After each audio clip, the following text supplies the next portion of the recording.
Regardez. Dans Sfirat HaOmer,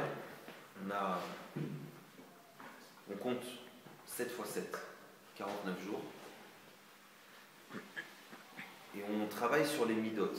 Les midot en hébreu, en français, ça donne qualité, ça donne sentiment, ça donne sphirot, ça donne plusieurs choses.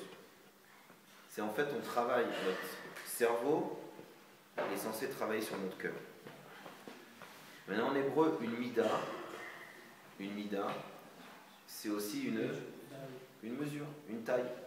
Quand tu vas dans un magasin, tu te demandes c'est quoi ta taille, c'est quoi ta mida. Tu dis S, XS, XXS, bon, XXL, j'ai entendu. Merci. Bon, tu demandes ta taille et tu donnes. Une mida, c'est une taille, c'est une mesure.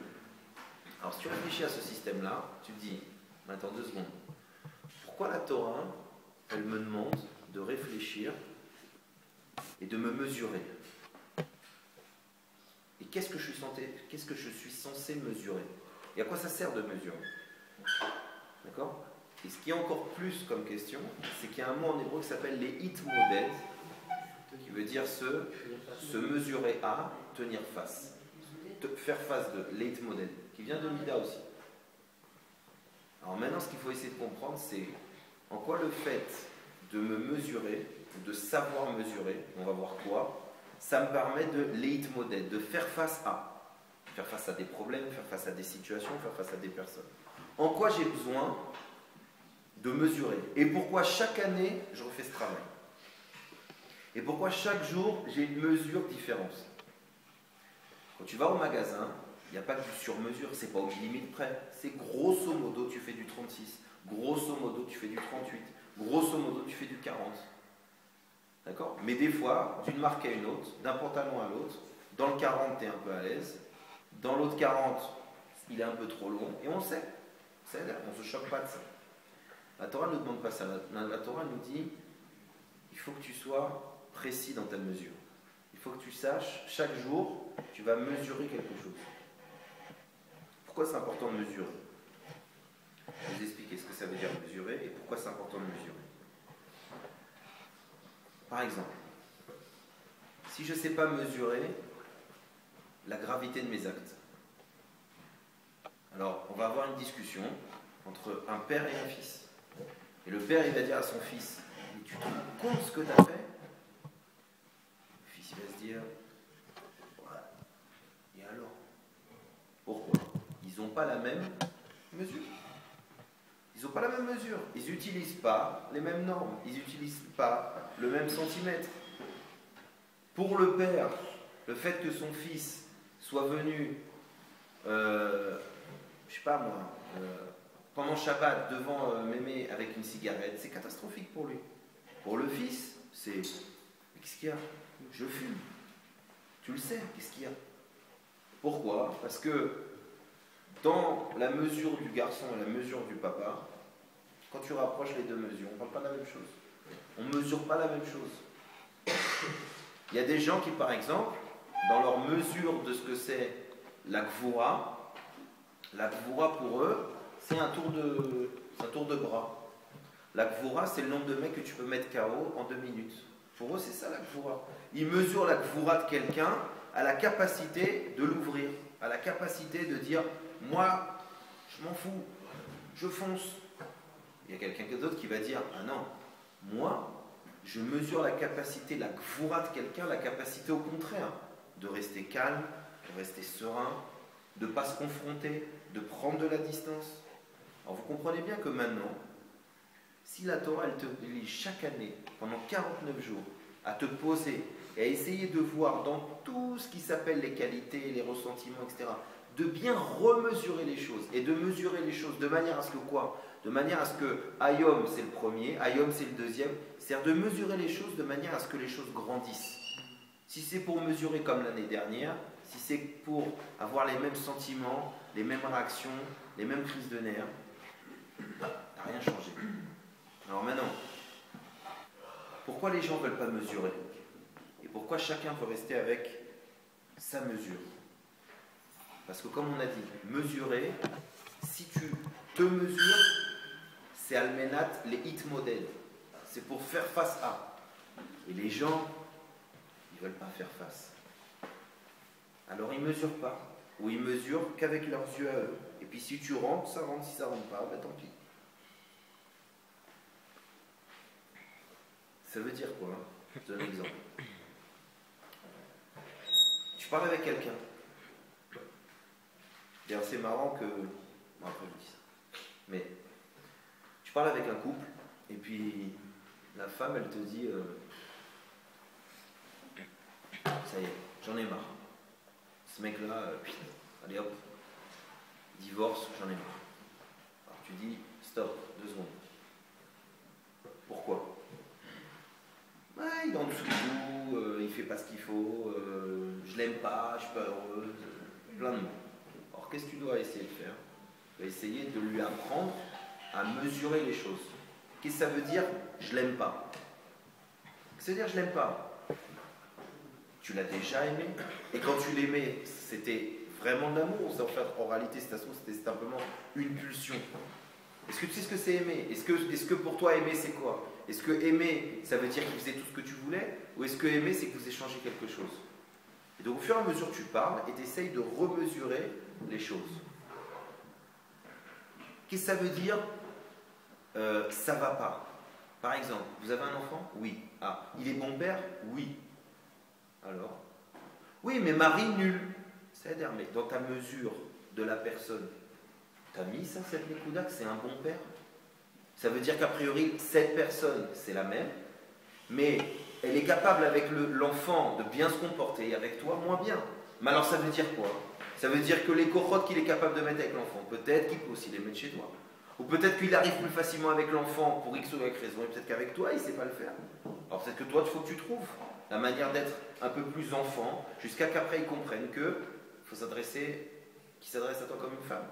Et ainsi de suite. Par exemple, autre exemple, quelqu'un il va te dire, tu sais, je reprends le même exemple, quelqu'un il va te dire, ah, écoute, je comprends, cette personne-là, voilà, c'est pas un bon mari. Tu lui dis, attends, c'est quoi? Pour juger, explique-moi, qu'est-ce qu'il fait, d'où il vient. La personne te dit, oh ben tu sais, c'est très simple, il n'a pas eu de père. Et sa mère, elle l'a toujours énormément gâté. Toi qui es extérieur à la chose, tu te dis, mais attends, 2 secondes. Tu te rends compte de ce que tu viens de dire? Tu as mesuré ce que tu viens de dire. Tu viens de me dire que cette personne qui est ton mari, il n'a jamais vu ce que c'est un couple. Il n'a pas eu de père, ça veut dire que la femme, la maman, elle n'a pas eu de mari. Donc tu es en train de me dire que cette personne-là, elle n'a jamais vu dans sa maison ce que c'est un couple. Qu'elle n'a jamais vu ce que c'est être un père. Et toi, tu ne te dis pas, si BHGH pratique, je suis avec cette personne, et que moi, j'ai eu des parents et j'ai connu ça, c'est peut-être que j'ai les forces de lui apprendre et lui faire comprendre ce que c'est être des choses qu'il n'a jamais mesurées. Quelqu'un, un mec qui a beaucoup d'argent, il va venir voir un mec qui galère, qui bosse 10 heures par jour. Un mec qui bosse de 8 heures à 8 heures. Et puis il va croiser un copain à lui et l'autre copain, il n'englande pas une. Son sport favori, c'est Internet. Il est pété de thunes, il ne sait plus quoi acheter. Et ils vont se parler entre eux. Et le mec, il va dire à son copain, purée, je m'ennuie, j'ai les boules. Mais le mec d'à côté, il va lui dire, mais tu te rends compte, mais tu mesures ce que tu es en train de dire? Tu me dis à moi, je m'ennuie, j'ai les boules, je ne sais pas ce que je fais, mais est-ce que tu te rends compte de... Est-ce que tu mesures les mots que tu dis? Mais tu t'ennuies parce que tu as le luxe de t'ennuyer. Parce que tu as la chance de pouvoir t'ennuyer. Parce que tu as la possibilité de casser un iPhone. Parce que tu en as déjà un. Tu comprends? Alors mesure ce que tu dis. Mesure les choses. Prends l'échelle de la vie. Prends l'échelle des grands. Prends l'échelle des sages. Prends l'échelle des autres. Mesure, comprends. Quelqu'un qui, chez lui, a connu la terreur. Alors toi, quand tu vas frapper sur un standard comme ça résonne chez lui des journées entières à flipper dans sa chambre, chez lui. Mais toi, quand tu frappes sur un thunderstorm, c'est pour jouer le mec énervé. Tu sais pas comment les gens vont mesurer cette chose-là. Quelqu'un qui a eu une agression dans sa vie, liée à un vélo par exemple, ben, tu sais pas comment il va créer chez lui une peur profonde du vélo. Et toi tu vas pas comprendre, tu dis mais il est débile ce mec-là, il est nul.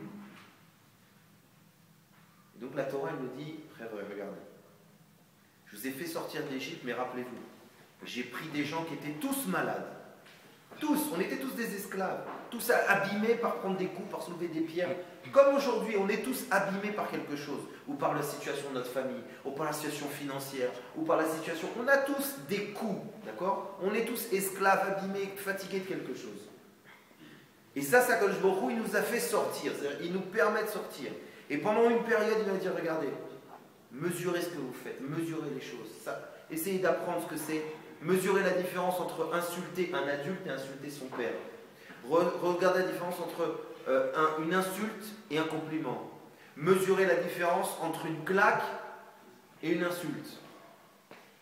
Sachez mesurer. Et pas simplement mesurer avec vos références, surtout si elles sont mauvaises, mais avec la référence des autres pour être capable de leit modèle. Si ta fille c'est quelqu'un d'intelligent et qu'elle fait tomber un verre, tu n'es pas obligé de te retourner et boum lui ramasser la tête. Et dire la prochaine fois tu ne feras pas tomber.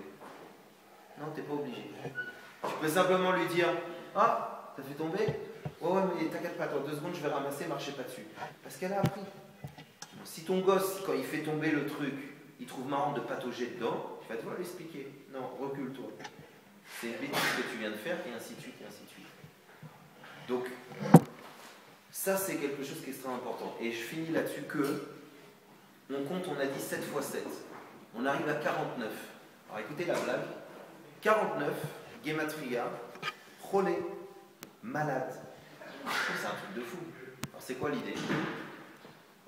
Tu vas travailler, tu vas commencer à mesurer les choses, tu vas essayer de te raffiner tes émotions, raffiner ta colère, raffiner tes jugements, tu vas essayer de te raffiner. Mais pourquoi tout ça? Pour arriver à une conclusion de te dire, mais je suis encore très faible, je suis encore malade. Si, et c'est ce que je vous dis, si je suis encore capable de me dire, on peut mettre une droite à un juif, on peut frapper son fils, on peut divorcer de sa femme, on peut foutre en l'air l'éducation de ses enfants. Si on est encore en train de se poser des questions, on est obligé vraiment de faire Shabbat? Quoi, c'est tous les jours les tefilin? Tout le perfectionnement et toute la mesure des choses, c'est pourquoi? C'est pour simplement arriver à un état de se dire, mais je suis malade en fait, je ne fonctionne pas bien. Mais vous savez pourquoi c'est hyper important? Parce que c'est le point de départ de la tchouva. Si tu ne sens pas un manque, si tu ne sens pas que tu passes à côté de certaines choses, si tu ne sens pas que là tu as mal réagi, si tu ne sens pas que tu ne sais pas leit modèle avec tous les gens, si tu dis c'est comme ça la vie, la loi du plus fort, on s'en fout et on verra, ça va. Mais si tu ressens parce que tu travailles et tu dis non, tu vois, je ressens qu'il me manque des cartes. Alors à ce moment-là, qu'est-ce qui arrive? Matan Torah. Kadosh Baruch Hu, il sent que tu as envie de ne pas t'énerver, que tu as envie de savoir dire autre chose que boum, que tu as envie de t'arranger avec ta femme, que tu as envie d'être heureux chez toi, que tu as envie que tes enfants ils marchent droit, que tu as envie que ça fonctionne bien, que tu as envie d'avoir de l'argent et qu'il ne soit pas, dès que tu as de l'argent, boum, ça part dans un accident de voiture ou dans un changement de pneu ou dans ce que tu veux. Comme Akadosh Baruch Hu, il ressent que profondément tu sais que chez toi il y a quelque chose qui manque, que chez toi il y a des choses qui ne te permettent pas de faire face à tout le monde, à toutes les situations. Quand il sent que tu cherches à te raffiner, à faire un travail, il voit ce réchauffement du cœur, que tu ne veux pas être un animal, que tu ne veux pas simplement réagir à l'instinct, au rapide, etc. Quand il voit que tu cherches à faire un effort, alors Matan Torah, il te donne du sérel, il te donne du koach, il te donne un seder, il te donne tout ce que tu veux pour t'en sortir. Mais déjà, il faut le vouloir. Mais si on t'a dit, tu sais quoi, c'est pas ce que tu voulais, t'es pas heureux, eh bien divorce, barre-toi. Ça va pas, et ben prends le truc et jette-le. Et si c'est ce qu'on vous a dit, alors on s'est foutu de votre tronche, on s'est moqué de vous. On a oublié de vous dire que vous êtes juif, que vous êtes capable de vous mesurer à la vie. Que Kadosh Baruch Hu vous a donné des forces, qu'il vous a donné des solutions. Mais il faut les vouloir. Et la première étape de vouloir changer, c'est de savoir qu'on doit changer. Pas dire, tu sais quoi, attends, que lui il soit bien, et après moi on verra. Et c'est pour ça que la plupart des thérapies de couple, ils commencent par une question. Tu veux changer? Et après, tu veux changer? Chacun dans son camp. Attends, je vais voir. Elle bouge, je bouge. Je bouge, elle bouge pas. Et ainsi de suite. Et comme ça avec les enfants, et comme ça avec les solutions, et comme ça avec tout ce qu'on peut rencontrer dans la vie. C'est pour ça que je vous dis, très vrai. N'ayez pas peur de vous mesurer. Il vaut mieux se rendre compte qu'on est quelqu'un d'extrêmement nerveux, parce qu'une fois qu'on sait ça, alors on saura se mettre des barrières. Mais si on dit non, c'est pas moi qui suis nerveux, c'est lui qui suis bête, c'est lui qui est truc, c'est lui qui m'a marché dessus, c'est lui qui parle mal, c'est lui qui me chauffe, c'est le truc, j'ai pas machin. Allez, mesure pas, vas-y, fous-toi en l'air, brûle tout le monde. Non. La première chose, très vrai, c'est de ne pas avoir peur de se mesurer. Même si vous faites 0,5 cm, c'est une mesure. Vous savez que dans une goutte, il y a tout l'enfant. Vous savez qu'un enfant, il y a des fois où il fait ça. Pourtant, dans ce petit truc-là, tout petit, il y a tout. Il y a déjà le gosse qui ne sait pas ce qu'il veut faire, qui ne saura pas ce qu'il veut faire, qui a grandi, qui va grandir, qui va tomber du vélo, qui va se relever. Dans ça, il y a déjà tout ça. Alors, Kal va remettre dans tout ce qu'on est nous, qu'il y a encore plein de cohortes, plein de choses à mesurer. Mais il faut sentir le besoin de le faire. Il faut sentir le besoin de se dire, je veux me mesurer, je veux savoir où j'en suis. Je veux savoir ce que je suis capable de faire. Oui, je veux affronter la vie. Oui, je veux affronter ce que c'est un couple, je veux affronter ce que c'est des enfants. Je veux le faire. Bezrat Hashem, avec déjà l'envie de se mesurer, alors Kadosh Baruch Hu, il nous ouvrira les portes, comme il a fait à Matan Torah, et en général, Bichlal, comment il fait. Mais je vous dis, la première chose, c'est de se sentir, et de réveiller chez soi le besoin de se dire, allez, die, il faut que je mesure. Ça y est, on s'arrête, on fait la photo et on mesure exactement où on en est. Comme ça, je peux progresser. Je sais où il est mon 0, où il est mon 1, où il est mon 2, où il est mon 3. Et sur ça, je travaille. Bezrat Hashem.